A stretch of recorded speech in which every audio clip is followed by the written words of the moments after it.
बिस्मिल्लाहिर्रहमानिर्रहीम, अस्सलामुअलैकुम। लाखों करोड़ों दुरूदो सलाम मोहम्मद मुस्तफ़ा सल्लल्लाहु अलैहि वसल्लम और आले मोहम्मद पर। मैं हूँ उमर दराज गोंदल और आप मेरा यूट्यूब चैनल देख रहे हैं। इस वीडियो के अंदर आपको ये बताएंगे कि अफ़गानिस्तान की हुकूमत लड़खड़ाने लगी है और न्यूयॉर्क टाइम्स की एक रिपोर्ट सामने आई। उस रिपोर्ट के मुताबिक जिसको कहते हैं कि कभी कभी कोई हुकूमतों के मसाइल इस किस्म के होते हैं जिससे लगता है शायद वो आखिरी सांसें ले रहे हैं। कुछ ऐसा ही मामला उनके साथ भी होता हुआ नजर आया है और बहुत सारे मसाइल उनके अपने पैदा करते हैं, या फिर आप उनको कहते हैं कि उनके अंदरूनी मसाइल हैं। मैं उन मसाइल के ऊपर बात करूंगा, लेकिन बिल आखिर पाकिस्तान ही उनकी मदद को आया है और पाकिस्तान ने कुछ ऐसे इकदाम किए हैं जिससे उनकी गवर्नमेंट को बचाने की कोशिश की जा रही है। और इमरान खान के जो ऑफिस ने इस बात की तस्दीक भी कर दी है। इस सिलसिले में कहा इजलास भी हुआ है और अब उस चीज़ को लेकर अफगानिस्तान के अंदर जो सियासतदान हैं वो शिकवा भी कर रहे हैं, गुस्से का इजहार भी कर रहे हैं, और फिर उनका मीडिया इस खबर को कैसे रिपोर्ट कर रहा है ये तमाम डिटेल्स आपको इस वीडियो के अंदर दूंगा। लेकिन अगर आपने अभी तक चैनल सब्सक्राइब नहीं किया और आप चाहते हैं कि आपको मुस्तनद और बरवक्त खबरें मिलती रहें तो हमारा चैनल सब्सक्राइब कर लीजिए, बेल आइकन के ऊपर क्लिक कर लीजिए ताकि हमारी आइंदा आने वाली वीडियोस बर वक्त आप तक पहुंचते रहें।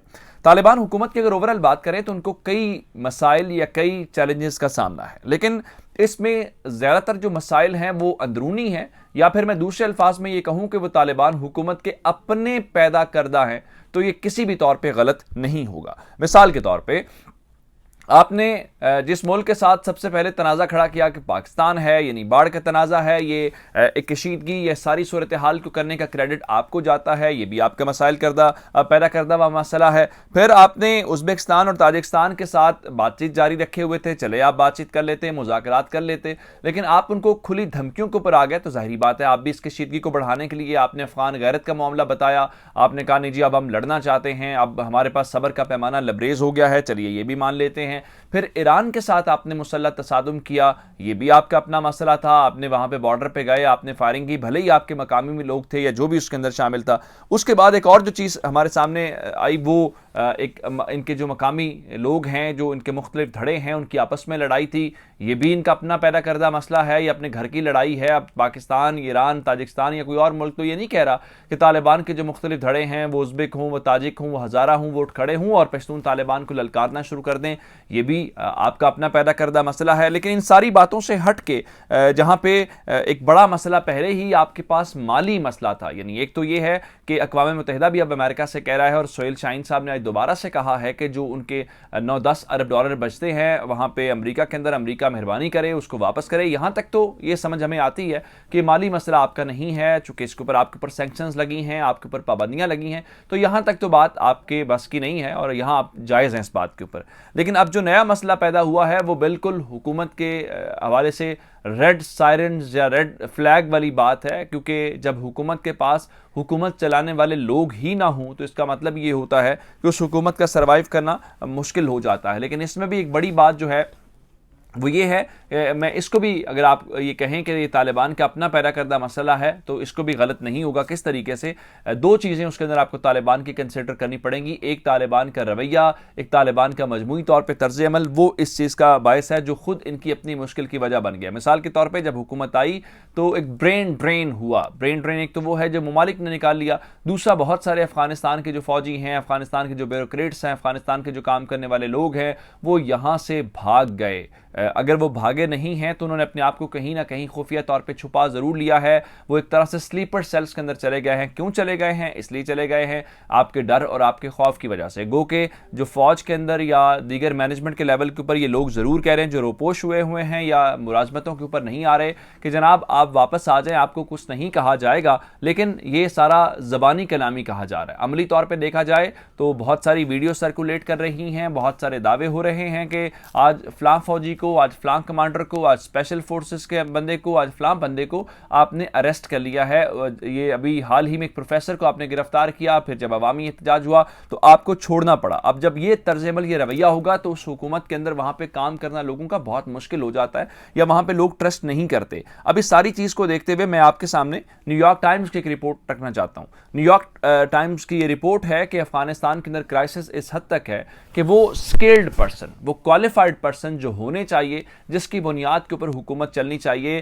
جو طالبان ہیں ان کے اپنے رینکس میں عملے کی کمی ہے, ان کے پاس وہ لوگ نہیں ہیں, وہ قابل لوگ نہیں ہیں جو حکومت چلا سکیں, جس وجہ سے اس وقت افغانستان جو ہے مکمل طور پہ ایک ہیومینیٹیرین کرائسس کی جانب بڑھ رہا ہے. وہ کہنے کو تو انہوں نے اپنا پہلا بجٹ منظور کر لیا ہے, لیکن ظاہری بات ہے جب ایک گورنمنٹ کے لیول کے اوپر ایک کیبنٹ صرف نہیں ہوتی یا وزیر اعظم صاحب نہیں ہوتے, اس کے ساتھ ایک پورا وزارتی سٹرکچر ہوتا ہے, ایک بیوروکریٹک سٹرکچر ہوتا ہے, اس کو آپ نے چلانا ہوتا ہے. اب وہاں پہ وہ لوگ کہہ رہے ہیں کہ جناب ایسا کچھ نہیں ہے, اب ہے ملا ہیبت اللہ کے لیے مشکل وقت اور فیصلے کی گھڑی, کیونکہ آپ نے دنیا کو یہ بتایا تھا کہ آپ ان کرپٹ لوگوں کو نکالیں گے تو اس کے بعد تو آپ کے پاس سب کچھ ہوگا. اب کچھ روز پہلے ملا ہیبت اللہ کے متعلق بتایا گیا ہے کہ انہوں نے قندھار سے باہر موو کیا ہے, جہاں پہ انہوں نے علماء کے متعلق بات کی ہے, انہوں نے کچھ انسٹرکشنز بھی دی ہیں. لیکن اب اس ساری چیز کو لے کے ایک تھوڑی سی ایک اور جو ڈیولپمنٹ ہے, وہ ڈیولپمنٹ میں آپ سے اگر شیئر کر دوں تو پاکستان کے ساتھ آپ باڑھ کا تنازع تو لگاتے ہیں, پاکستان کے خلاف آپ کارروائیوں کی بات کرتے ہیں یا پاکستان کے دشمنوں کے خلاف آپ کارروائی نہیں کرتے, لیکن جن کے ساتھ آپ لڑائی کرتے ہیں وہی آپ کی مدد کو آ گئے. کل میں نے آپ کو خبر دی تھی کہ پاکستان کے پرائم منسٹر ہاؤس کے اندر ایک ایپیکس کمیٹی برائے افغانستان کا اجلاس ہوا ہے, اور اب ہمیں یہ معلوم ہوا ہے کہ وہ اجلاس کیوں ہوا ہے. اس کے اندر جہاں بہت ساری باتیں بارڈر مینجمنٹ والی وہ میں نے آپ کو ساری بتائی تھی, لیکن کل پاکستان کے اندر پرائم منسٹر صاحب بیٹھے ہوئے تھے, انفارمیشن منسٹر بیٹھے ہوئے تھے, ہمارے انٹیریئر منسٹر تھے, نیشنل سیکورٹی ایڈوائزر تھے, D G I S I تھے, آرمی چیف تھے, یہ سب لوگ ملٹری اور پولیٹیکل لیڈرشپ کے جو لوگ تھے, انہوں نے کل افغانستان کے ایجنڈے کے اوپر بات چیت کی ہے. اور اس حوالے سے جو فیصلہ ہوا وہ تو میں آپ کو بتاتا ہوں. تلو نیوز کیا کہتا ہے, پاکستان خان order skilled personnel be sent to Afghanistan.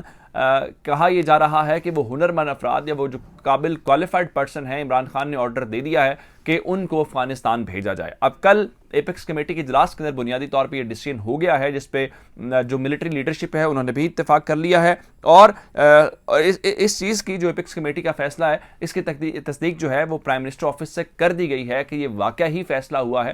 خبر آپ میں دے دیتا ہوں کہ پاکستان سے اب جو اسکلڈ پرسنز ہیں, جو کوالیفائڈ پرسنز ہیں, وہ افغانستان جائیں گے, اور جو مین پاور ہے اس لیے بھیجی جا رہی ہے کہ افغانستان کے اندر جو عملے کی شارٹیج ہے وہ اس کو یوٹیلائز کر سکے اپنے مقاصد کے لیے یا اپنی جس طرح سے وہ چلانا چاہتے ہیں. لیکن یہ پاکستان تو بنیادی طور پہ آپ کی مدد کر رہا ہے, اس کرائسس سے نکالنا چاہ رہا ہے, لیکن ایسا نہیں ہے کہ یہ افغانستان کے اندر عوامی سطح کے اوپر بہت زیادہ فیصلہ قبول کیا جا رہا ہے. آج میں نے افغانستان کے مختلف میڈیا کے جو آرٹیکلز ہیں, جو میڈیا کو آج اسٹڈی کیا, وزٹ کیا, ہم جب اپنی ریسرچ کر رہے تھے تو معلوم یہ ہوا کہ وہاں کے جو سیاستدان ہیں وہ اس کے اوپر بہت ریئیکٹ کر رہے ہیں, وہ بہت غم و غصے کا اس وقت مظاہرہ کر رہے ہیں. ان کا کہنا یہ ہے جی پاکستان پہلے ہی ہمیں کہتے ہیں جی ہم نے ان کو انویڈ کیا ہوا ہے اور ہم ان کو 5واں صوبہ سمجھتے ہیں. وہ کہتے ہیں جی اب اگر پاکستانی عملہ بھی یہاں پہ آ جائے گا تو اس کا مطلب یہ ہے وہ کہہ رہے ہیں جی پاکستان اپنا قبضہ مکمل کر لے گا, آکوپیشن. حالانکہ ایسی بات نہیں ہے, ہمارا نہ کوئی ایسا مقصد ہے, نہ ہماری کوئی انٹینشن ہے, نہ ہم ایسا چاہتے ہیں. ہم تو ان کی مدد کرنا چاہتے ہیں, لیکن بہرحال افغانستان کے طالبان کو احساس ہوا ہوگا کہ پاکستان کے علاوہ ان کی کوئی بات نہیں سنتا. مجھے عمر دراز گوندل کو فیس بک, ٹویٹر, انسٹاگرام کے اوپر فالو کر سکتے ہیں. میرا یوٹیوب چینل سبسکرائب کیجیے گا. آپ کی سماعتوں کا بہت شکریہ. خدا حافظ.